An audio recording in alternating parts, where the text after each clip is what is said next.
What's going on, fellas? I got a fun little video for you today.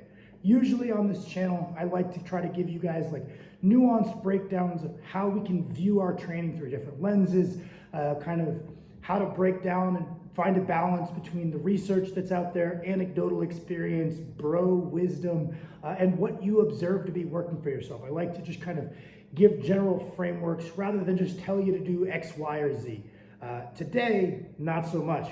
No nuance. I'm just dropping something that I think you guys should give a try. Just from me, a guy who's been lifting weights for a while, to you, a guy who also lifts weights. Something for you to try. It might benefit you. I've talked in the past about how I'm a pretty good bench presser. My best bench press to date is 560, and lots of people ask me how I've gotten to that point. And outside of obviously a genetic propensity for it, weight gain, all these other things, one of the things that I will often cite as a habit that I have had for a long time that I think has greatly contributed to my success within the bench press is just religiously filling up my extra tricep MRV, maximum recoverable volume, after I finish benching. It's a talking point I've said a million times, so I don't want to bore those of you who are regularly on the channel, but when you finish benching, you can't do much more benching, or it's not productive after a certain point.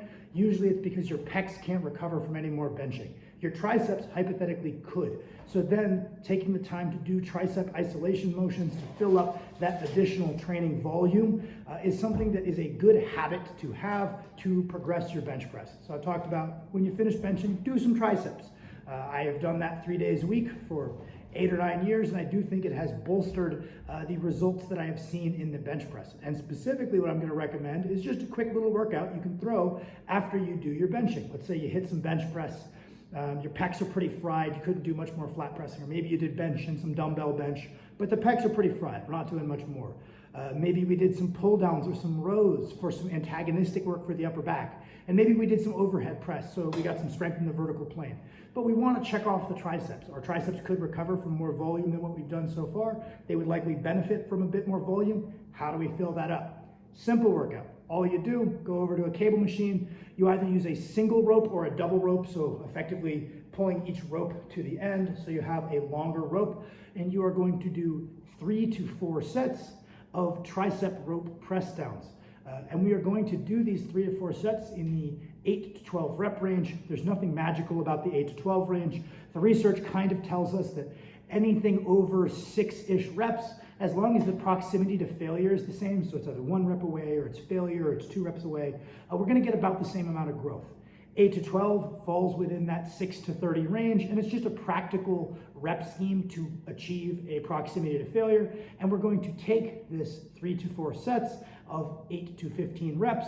We are going to take them to mechanical failure. Mechanical failure on a tricep rope press down is being defined as when we can no longer lock out our elbows at the bottom of the rep. Now, why are we taking them to mechanical failure? Those of you who kind of watch some other videos in the YouTube space might know that a lot of people are pushing against this notion of training to failure. And I'm certainly not saying you always need to train to failure.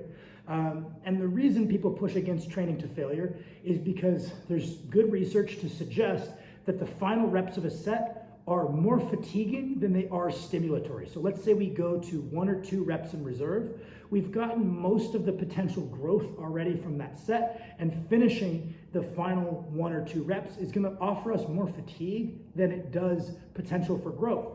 So instead of doing, let's say, we're doing a leg press, instead of doing like 2 sets to failure, we leave a couple in the tank, and using that energy we've saved, we're still going to do hard training and instead do more sets of those more stimulatory reps. So instead of 1 or 2 sets all out to failure, we might be looking at 3 or 4 sets, leaving a little bit in the tank. And there's maybe some good evidence to suggest that this is a more effective way of training. So that being said, why are we taking these tricep rope press downs to mechanical failure?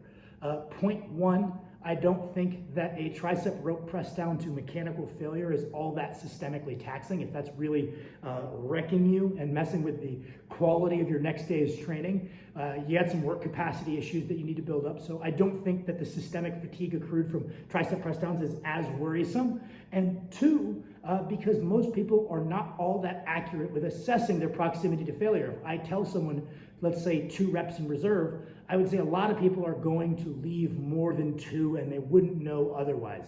The only dummy-proof proximity to failure is failure.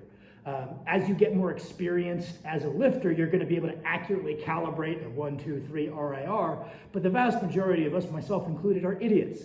We're not going to be able to accurately gauge it. So if it's not all that fatiguing overall, I would rather do the set to failure and be at least very precise with what is my proximity to failure. So we do 3 to 4 sets, picking a weight that ends us in that 8 to 15 range, going till when we can no longer lock the elbows. And we're going to define that as failure. No reason to go past that and do partials, but we're going to do 3 to 4 sets. And we're going to take that cable, we're going to drop it down to the bottom, and using either our double rope or our single rope, we are going to do overhead extensions. Again, in the 8 to 15 range. I usually keep these ones a little lower in the 8 to 12 range because I'm already fatigued. Don't want to count that high. And again, we're going to do the exact same thing, 3 to 4 sets of 8 to 15 reps.